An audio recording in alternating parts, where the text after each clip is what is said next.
자, C 언어 두 번째 시간이죠. C 프로그램 안에서 흐름이 어떻게 제어가 되는지, 프로그램의 실행 순서가 어떻게 아래에서 위로, 위에서 아래로 반복해서 진행되는지, 그리고 같은 숫자들이 여러 개 나열되어 있는 배열에서는 C는 어떻게 처리하고 선언하는지 하는 부분들을 다루도록 하는데 프로그램 2, 3을 중심으로 약 30분 정도 진행됩니다. C 프로그램 두 번째 프로그램을 가지고 이야기를 시작해 보도록 하겠습니다. 자, 문제가 이렇게 주어졌죠. 두 개의 정수 n1과 n2를 입력받아서 자, 이 경우에 n1보다 n2가 크다라고 조건을 달았고요. 이들 사이에 있는 정수의 합을 구하여 출력한다라고 되어 있습니다. 자, 순서들을 잠깐 보도록 하죠. 자, 스타트와 엔드 사이에 보시면 n1과 n2를 시작 정수와 종료하는 정수로 값을 읽어드렸습니다. 그리고 합을 저장하는 변수 sum을 초기값 0으로 해서 선언을 했고요. 자, n이라는 새로운 변수가 등장합니다. 얘는 n1부터 시작해서 n1부터 시작해서 n은 n 플러스 1, 그 다음에 증가하면서 어디까지 하냐면 n2보다 크면 이제 끝나는 걸로 이렇게 진행이 되어 있죠. 그래서 n1부터 n2까지 있는 정수들을 합하도록 그렇게 되어 있습니다. 그래서 n1부터 시작해서 sum은 sum 플러스 n, 그 다음에 n은 n 플러스 1, 그리고 n 플러스 2란 그 n 값이 n2보다 크면 끝나죠. 끝날 때는 이제 sum 값을 출력하고 끝나고 그렇지 않으면 계속 반복하는 형태를 가지고 있습니다. 자, 이 순서도 이 문제를 C 프로그램 소스로 옮겨 놓았습니다. 보시면 자, 샵 include stdio.h 이 부분은 이제 늘상 들어가는 부분이죠. printf, scanf 같은 표준 입출력문을 쓰기 위해서 시스템 라이브러리를 포함하고 있는 문장입니다. 자, 프리프로세서라고 말씀드렸고요. 전체적으로 보시면 메인 펑션이 있고요. 자, 리턴문이 없기 때문에 void라고 표시되어 있습니다. 반환하는 값이 없다라는 뜻이 되는 거죠. 그 다음에 메인의 네 번째 줄이 시작이고요. 14번째 줄이 끝나는 메인 펑션의 body의 시작과 끝입니다. 자, 다섯 번째 줄을 볼까요? 변수를 선언하고 있습니다. 인티저 타입으로 몇 개를 선언하고 있습니까? 컴마를 보시면 컴마가 3개니까 4개를 선언하고 있죠. 자, sum을 하나 선언하고 있고 n1, n2, n 이렇게 전부 4개를 선언하고 있는데 sum의 경우는 초기값을 0으로 주었습니다. 자, n1하고 n2는 읽어드리는 값이죠. 그래서 n1을 scanf로 읽죠. %t, 그 다음에 n2도 %t 정수형으로 읽어드립니다. 자, scanf는 printf하고 좀 다르게 입력하려고 하는 변수 이름 앞에 그 주소를 명시하도록 되어 있습니다. 그래서 $n1, $n2 이렇게 해서 주소값, 값이 들어갈 주소를 넘겨받아서 읽도록 그렇게 되어 있습니다. 자, 처음 본 표현이죠. forloop입니다. forloop, for, 이걸 이제 구분해보면 이렇습니다. for하고 괄호 열고부터 괄호 닫고까지. 이제 for에 관한 수식인데 이 안에도 가만히 보시면 세미콜론에 의해서 세 부분으로 구분이 됩니다. 자, n에다가 n1을 집어넣는 첫 번째 부분. 그 다음에 n이 n2보다 작거나 같으냐 하고 비교하는 두 번째 부분. 그 다음에 n++ n 하나 증가시키는 세 번째 부분이죠. 자, 이건 어떻게 해석을 하냐면 자, 첫 번째 부분은 for loop가 시작될 때 무조건 실행이 됩니다. 무조건 실행이 되고요. 그 다음에 두 번째 부분에 대한 조건을 체크합니다. n에다가 n1을 집어넣었는데 그 n 값이 n2보다 작거나 같으냐라고 조건문이 나왔죠. 그래서 이것이 참이면 이 브레이스 열고 닫고 이게 이제 for 루프의 본체가 되는데 이 본체를 참이면 수행하고요. 그렇지 않으면 이제 끝내는 거죠. 자, 수행한 다음에 자, 수행을 다 했습니다. 그 다음에 어디로 오냐면 세 번째 파트로 옵니다. n은 하나 증가시켜라. 자, 순서를 보실까요? 첫 번째 파트 한 다음에 얘는 무조건 하죠. 두 번째 파트에서 조건 체크를 해요. 그래서 참이면 본체를 합니다. 거짓이면 하지 않고 넘어가죠. 따라서 만약에 처음부터 이게 거짓이면 forLoop의 본체는 한 번도 수행되지 않을 수도 있습니다. 그리고 이제 본체하고 난 다음에 다시 반복할 때는 세 번째 파트에 의해서 조건을 갱신하죠. 그리고 다시 갱신한 다음에 조건 체크를 하죠. 1, 여기가 1, 2, 참이면 본체 수행한 다음에 3, 그렇죠? 그 다음에 다시 2, 본체 수행한 다음에 3, 2, 이런 형태로 forLoop가 진행이 됩니다. 자, printf는 보시면 변수 몇 개를 찍게 되어 있나요? n1, n2, sum 3개를 찍게 되어 있죠. 따라서 앞에는 %가 3개 있습니다. %d부터 %d까지 정수의 합은 %d다. 그리고 줄바꿈 이렇게 되어 있습니다. 자, 개괄적인 건 설명을 드렸는데 제가 이제 보충 설명까지 하면서 다시 이제 부가적인 설명을 좀 더 드리도록 하겠습니다. 자, 프로그램 전체적으로 변수 4개를 썼다고 그랬고요. 그 다음에 scanf에 의해서 n1과 n2를 읽어드렸다고 그랬습니다. ampersand라는 연산자를 붙여서 읽어드렸죠. 그 다음에 printf를 통해서 변수 n1, n2 sum을 출력을 하도록 되어 있습니다. 자, %d라는 10진수를 출력하도록 되어 있죠. forLoop는 이제 반복 구문을 위한 C의 표현이 주로 이제 3가지가 있는데 가장 많이 쓰는 게 forLoop입니다. for 초기식, 조건식, 증감식. 자, 세미콜론에서 3파트로 나눠진다고 그랬죠. 그리고 본문에 가면 이제 반복할 문장들이 나오죠. 첫 번째 초기식을 수행한 다음에 그 다음에 조건식을 점검해서 참인 경우에만 반복합니다. 그리고 나서 반복이 끝난 다음에 증감식을 수행한 다음에 다시 조건식을 점검하는 거죠. 이런 식으로 해서 반복이 되고요. 처음부터 조건식이 참이 아니면 반복할 문장은 한 번도 수행되지 않을 수 있습니다. 자, 반복 구조형 C 구문 가운데서 while이라는 게 있습니다. while, 조건식, 그 다음에 반복할 문장. 조건이 참인 동안에 무조건 안에를 수행하는 거죠. 조건이 참인 경우에 반복하기 때문에 처음부터 참이 아니면 한 번도 수행하지 않을 수 있습니다. 자, 세 번째 반복 구조형 C 구문은 do while이라는 게 있습니다. do while. do는 무조건 먼저 한 번 하는 거죠. do 반복할 문장 while. while 어떤 조건일 때 계속 do를 하라는 거죠. 반복할 문장을 무조건 먼저 수행하죠. 따라서 얘는 조건식이 참 거짓과 상관없이 무조건 한 번 하게 되는 거죠. 그리고 한 번 수행한 다음에 조건식이 참인 경우는 다시 반복하도록 되어 있습니다. 자, 앞에는 브레이스 열고 닫고 forLoop 그렇죠? while은 역시 브레이스 열고 닫고 이 브레이스 자체가 여기가 하나의 큰 문장이 끝났다는 것을 의미하기 때문에 이 경우는 세미콜론을 찍지 않습니다. 이 브레이스로 끝나면 세미콜론을 찍지 않습니다. 그런데 do를 보시면 do 브레이스 열고 닫고 그 다음에 while 아직 두 구문이 끝나지 않았어요. do while 조건식 괄호 닫고 여기는 세미콜론을 찍습니다. 그렇죠? 여기까지는 한 문장이 끝났다는 것을 의미하는 거죠. 이런 이제 세미콜론을 보통 딜리미터 구분자라고 하는데 이 구분자인 세미콜론이 주로 이제 구분자를 많이 쓰긴 하지만 이런 브레이스의 오른쪽 괄호도 역시 구분자 역할을 해주는 거죠. 대신에 괄호는 아닙니다. 그래서 괄호를 쓸 때는 세미콜론을 반드시 같이 찍어줘야 됩니다. 그래야 문장이 끝났다라는 뜻이 되는 거죠. 자, 이 경우에 좀 특이한 경우를 한번 생각해 볼까요? 조건식에 아무것도 쓰지 않았어요. 빈칸으로.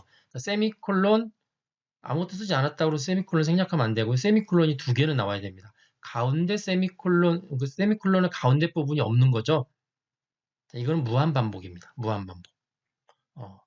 보통 무한반복 자리에다가 의도적으로 무한반복을 의미하기 위해서는 항상 참 하도록 하기 위해서 1을 항상 써놓거나 아니면 비워놓습니다. 그럼 무한반복이 되는 거죠. do, while, 1. while 다음에 조건식 대신에 1 쓰면 무한반복이죠. 네, 뭐 그런 식으로 되어 있습니다. 무한반복하게 되면 언제 끝나야 되나요? 기본적으로 무한이죠. 그럴 경우는 그 반복 구문을 이때쯤 이 조건에서는 내가 반복을 끊어야겠다라고 하면은 break라는 명령을 씁니다. break. 의미가 그렇죠. break가 깨는 거죠. 자, 조건식에 0이 있으면 또 반대로 항상 거짓이기 때문에 얘는 바로 종료가 될 수가 있습니다. 주로 for 같은 경우는 좀 복잡한 형태로 이렇게 되어 있죠. 그래서 주로 몇 번을 반복한다든지 그렇게 정교하게 반복을 할 때는 이제 for 구문을 많이 쓰고요. while이나 do while은 이제 그렇게 정교하진 않지만 어떤 조건을 중심으로 그 조건이 맞으면 반복하고 아니면 반복하지 않고 할 때는 주로 사용을 합니다.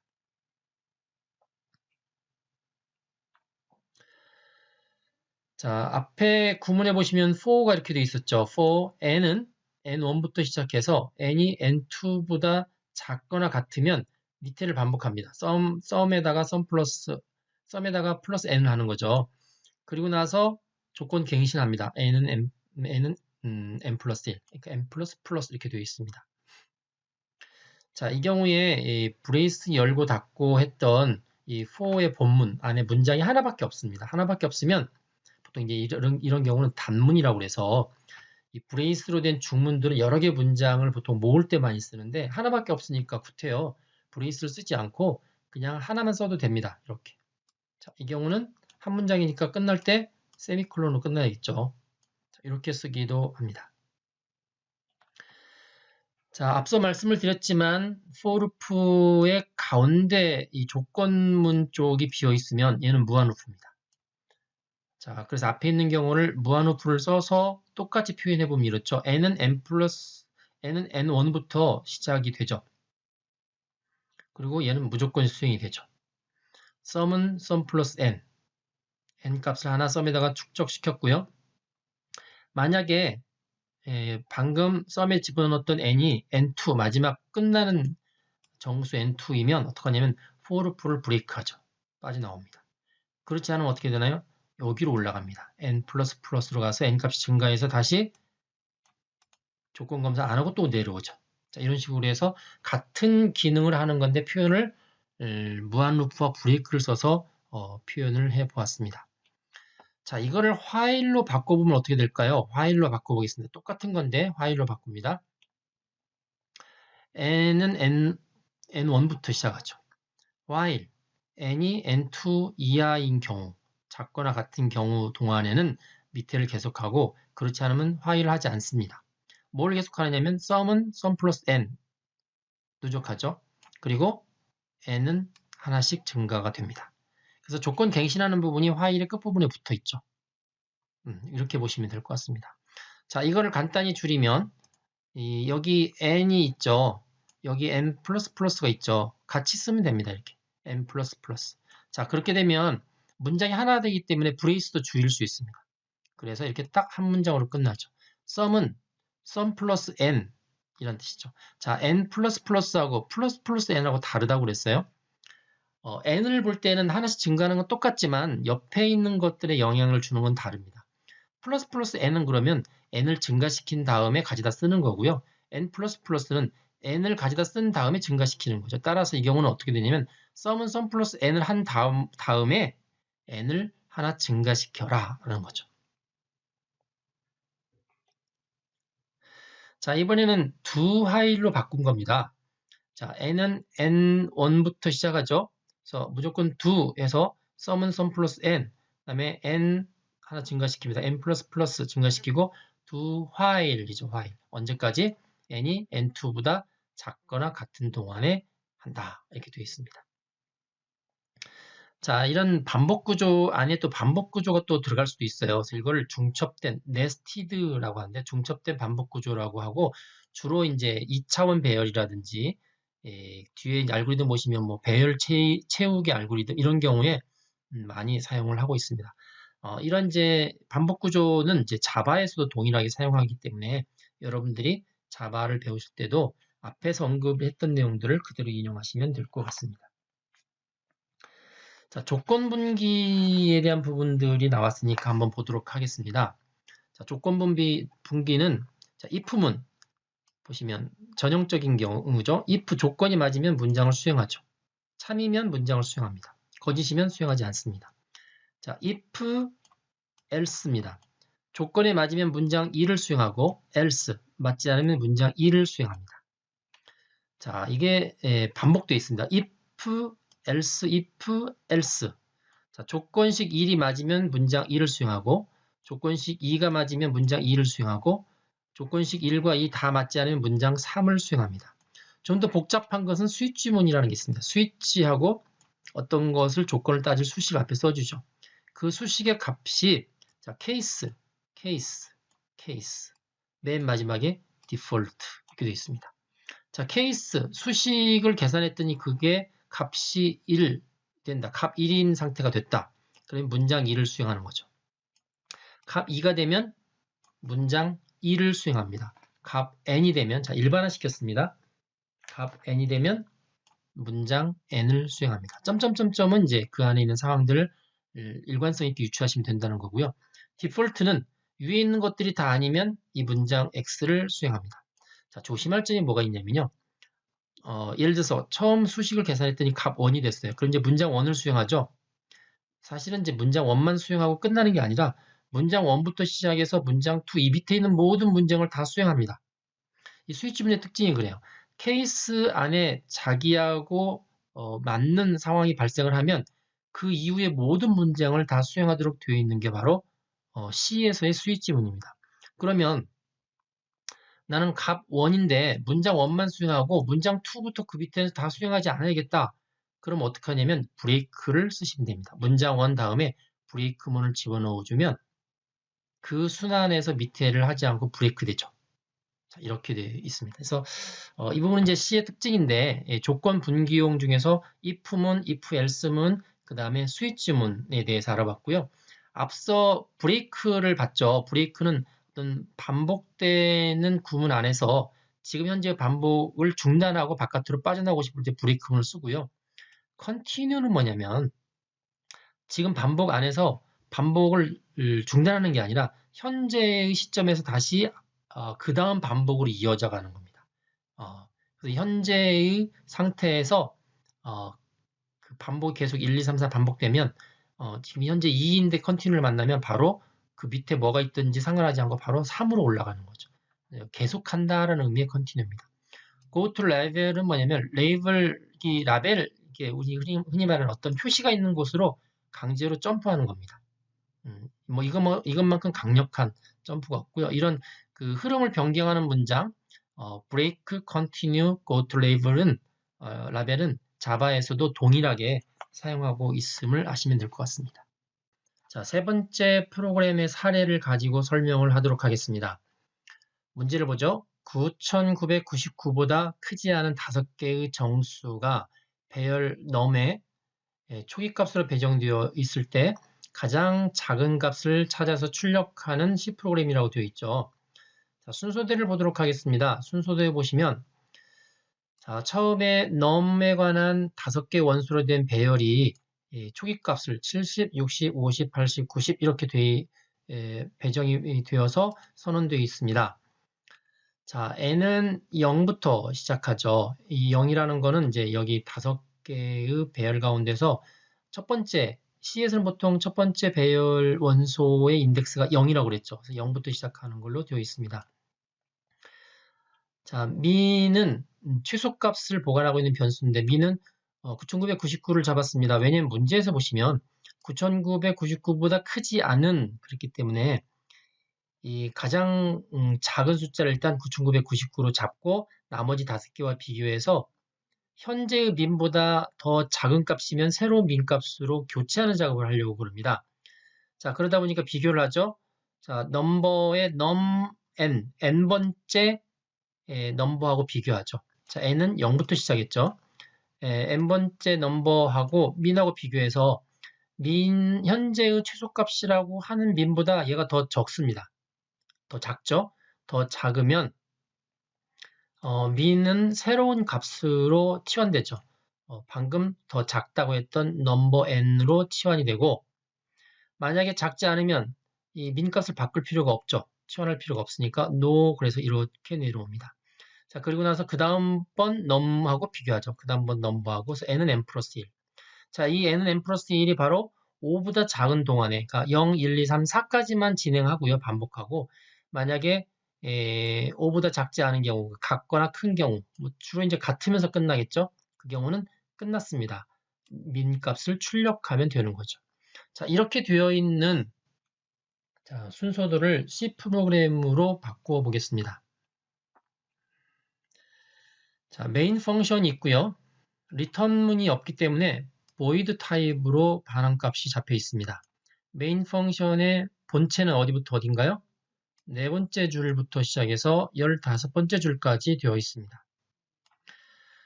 자, 앞에 shop include 다음에 꺽쇠 한 다음에 stdio.h는 뒤에서 사용하는 printf와 같은 표준 입출력 함수를 쓰기 위해서 시스템이 만들어 놓은 것을 명시하는, 경로를 명시하는 그런 거라고 그랬죠.